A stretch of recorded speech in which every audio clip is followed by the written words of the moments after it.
Hey everybody, welcome back to another video. In today's video, we're going to cover the phrasal verb wiped out. This phrasal verb can be used in three different situations. So let's get started with the first one. Man, I worked so hard this week. I feel really wiped out. So you can use this phrasal verb to explain how you're feeling energy-wise. So wiped out means that I am without energy. I am really tired, really sleepy, just don't really want to do anything. For an example, let's pretend that my friend invites me to go chop some wood with him. And so we arrive in the forest, we cut down a tree, we start chopping some wood. For those of you that have ever chopped any wood, you can understand how much energy it sucks from you. So I could then later come home at the end of the day and say, oh, I'm so wiped out.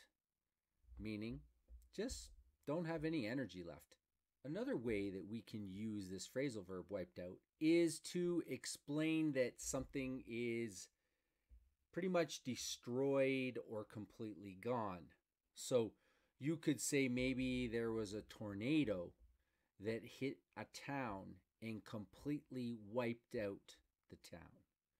What that means is the town no longer exists, or there was very, very extensive damage that was done to the town.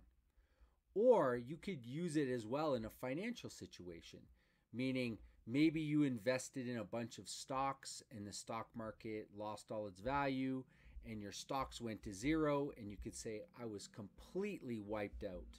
Now, most phrasal verbs have a literal meaning. So you can hear the root word here, wipe. Windshield wipers or wipe a window. It's kind of a cleaning motion. So for me, the literal meaning of wiped out might be a reference to cleaning something or the action of wiping. So I could say to someone, oh yeah, I already wiped out the cupboard, meaning that I already took a cloth and cleaned the whole inside and cleaned it out. All right, and that is it. Short and sweet, this video. You're probably wondering why. Well, I'm feeling a little bit wiped out, to tell you the truth, and I just want to go have a nap. Okay, so I'll see you guys in the next video. Take care. Bye for now.